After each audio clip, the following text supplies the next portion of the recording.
First of all ఏమన్నారంటే అక్కడ man handling జరగలేదు, ఏమీ జరగలేదు అని చెప్పారు. నిన్న ఒక వీడియో ఫుటేజ్లో జానీ అసిస్టెంట్ కొట్టుకోవడానికి వచ్చారు. The came to beat who general secretary ఏడుకొండల శ్రీను, నాగేష్ అందరికీ బీట్ చేయడానికి వచ్చారు. అది మ్యాన్ హ్యాండ్లింగ్ కాదా? నిర్ణయం మీరు చూసారు. ఫస్ట్ ఆఫ్ ఆల్ ఇన్ని సంవత్సరాల నుంచి ఫెడరేషన్ మాతో పాటు ఉంది. అంటే నేనేదో కొత్తగానే వచ్చాను, నాకు అంతా ఏం తెలియదు. బట్ మా సీనియర్స్ అక్క వాళ్ళు అందరు చెప్తున్నారు ఏంటంటే ఫెడరేషన్ మాకు ఇన్ని సంవత్సరాల నుంచి ఫెడరేషన్ అపీరెన్స్లోనే ఎలక్షన్స్ జరుగుతున్నాయని ఉంది. సడన్గా వచ్చి లేదు మాకు ఫెడరేషన్ వద్దు, ఫెడరేషన్ ఇది వద్దు అంటే మేము ఎలా ఒప్పుకోవాలి అండి? Federation are like our mother and father. Can we leave our mother and father? ఎలా వదిలేయాలి మదర్ అండ్ ఫాదర్ని? ఇప్పుడు నార్మల్ వేజెస్ ఇంక్రీజ్ అయినప్పుడు అంటే ప్రొటెస్ట్ జరిగినప్పుడు మీరందరు కూడా ఉన్నారు. వేజెస్ ఇంక్రీజ్ అవ్వాలని ప్రొటెస్ట్లో ఎవరు హెల్ప్ చేశారు? మాకు ఫెడరేషన్ హెల్ప్ చేశారు. అప్పుడు మన ప్రెసిడెంట్ ఎక్కడున్నారు? మీరు ఎక్కడైనా చూసారా? అప్పుడు లేదు కదా. మాకు వేజెస్ ఇంక్రీజ్ అయినప్పుడు అది అక్కడ హెల్ప్ చేయడానికి వాళ్ళు ఫెడరేషన్. సో మేము ఫెడరేషన్ ఎలా వదిలేయాలి? అండ్ మేము ఏంటంటే వాళ్ళు తప్పు బయట పెట్టాము కాబట్టి రిజైన్ చేశారు. అసలు జనరల్ సెక్రటరీ అండ్ ట్రెజరర్ గురించి నేను మాట్లాడట్లేదు. ఒకవేళ తప్పు చేశారంటే ఖచ్చితంగా పనిష్మెంట్ ఇవ్వాలి. బట్ పాపం ఈసీ మెంబర్స్ తప్పు ఏంటి? ఈసీ మెంబర్స్ తప్పు అంటే వీళ్ళు వాళ్ళకి సపోర్ట్ చేస్తారని చెప్తారు. వీళ్ళు వాళ్ళకి సపోర్ట్ ఎలా చేస్తారు?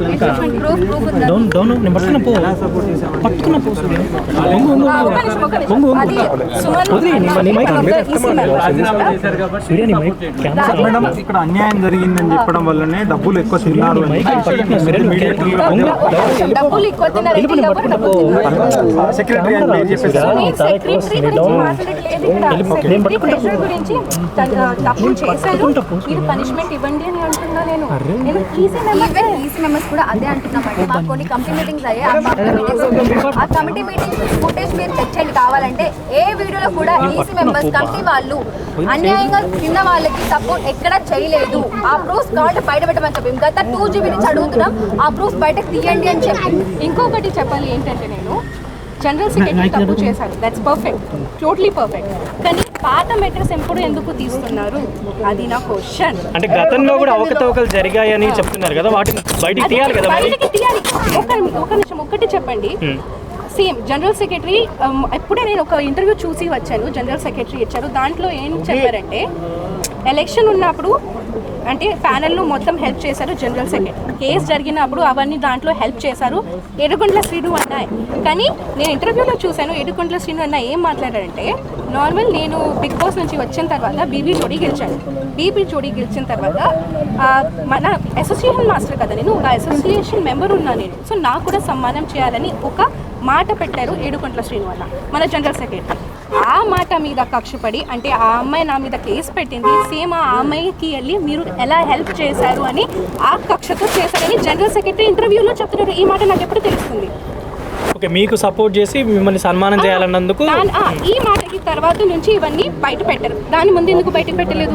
సృష్టి ఇప్పుడు ఎలక్షన్లో పాల్గొనడానికి 26 తారీఖు ఎలక్షన్ అంటున్నప్పుడు సార్ మీరు పోటీ చేయడానికి ఏమన్నా? ఫస్ట్ ఆఫ్ ఆల్ నాకు రూల్స్ అండ్ రెగ్యులేషన్స్ అంతా యూనియన్ గురించి తెలియదు. సో అవన్నీ నేను మాట్లాడుకోవద్దు. 8 సంవత్సరాల ఎక్స్పీరియన్స్ ఉండాలండి. మా దగ్గర ఏదైనా ఎలక్షన్ పోటీ చేయాలంటే 8 years ఎక్స్పీరియన్స్ ఉండాలి. ఏ పోస్ట్లో పార్టిసిపేట్ చేయాలన్నా 8 years ఎక్స్పీరియన్స్ ఉండాలి ఎవరికైనా సరే. ఇప్పుడు మీరు ఈసీ మెంబర్లు అందరూ కలిసి ఏం చేయబోతున్నారు? ఇప్పుడు మిమ్మల్ని కాదని చెప్పేసి 26వ తారీఖున మళ్ళీ ఎలక్షన్ పెట్టుతున్నారు. రాజీనామా చేస్తారు. వీళ్ళు ఏంది వీళ్ళు యాక్షన్? రాజీనామా అనేది మేము ఫెడరేషన్ ద్వారా ఎలక్ట్ అయిన వాళ్ళమండి. మేము రాజీనామా అనేది ఫెడరేషన్ వాళ్ళకి ఇచ్చింది మా మాట వాస్తవమే. కానీ అది ఎలా వీళ్ళందరినీ ఒక తాటిపై కూర్చోబెట్టి మా అసోసియేషన్ భవిష్యత్తు కరెక్ట్గా ఉండాలి, డాన్సర్ల భవిష్యత్తు కరెక్ట్గా ఉండాలని ఒక ఉద్దేశంతో మేము మాట్లాడడం జరిగింది తప్ప మేము రాజీనామా అనే ప్రస్తావన ఎక్కడ తెలియదు. ఒకటి వాళ్ళు కూర్చోబెట్టిన తర్వాత లెటర్లు ఎలా వచ్చాయో తెలియదు. అదేవిధంగా మా లెటర్ బయటకు వచ్చి ఉంటే కొన్ని దగ్గర 13-14 లెటర్లు వచ్చాయి. కావాలంటే మీరు ఫెడరేషన్ ఎంక్వైరీ చేసుకోవచ్చు. అన్ని లెటర్లు ఎప్పుడూ మా ఈసీ మెంబర్లకి ఎవరికి పంపించలేదు. ఏదైనా డిసిషన్ అవినీతి ఎక్కువ జరిగింది అంటారు. సార్ అవినీతి అనేది ఏదైనా మా అసోసియేషన్కి సంబంధించినదండి.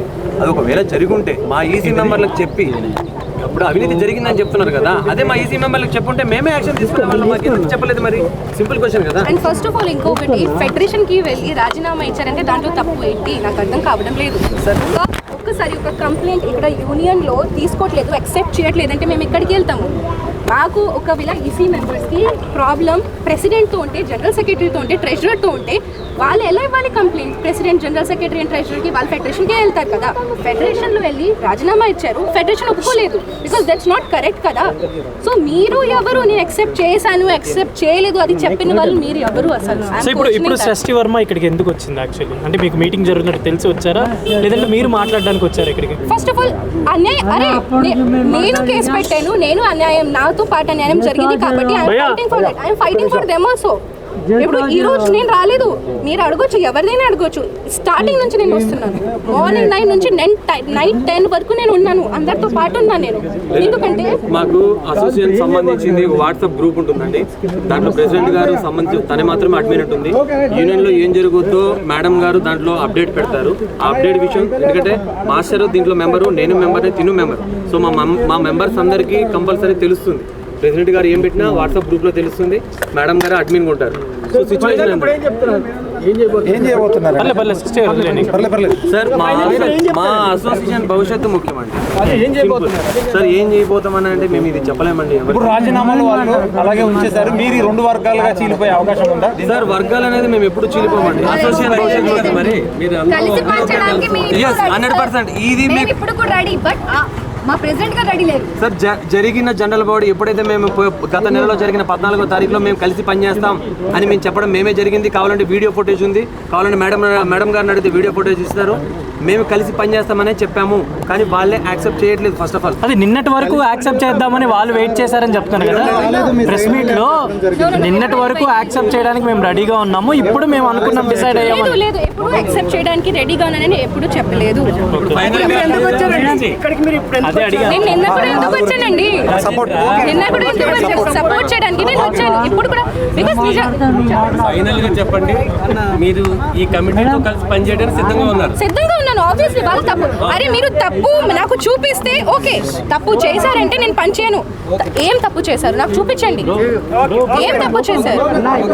ఎందుకంటే ఇప్పుడు మీరే చూసారు నిన్న, మాకు ఫెడరేషన్ వద్దు, మాకు ఫెడరేషన్ వద్దు, అంత హార్ష్, అంత రూడ్గా బిహేవియర్ చేయడానికి అవసరం ఏంటి?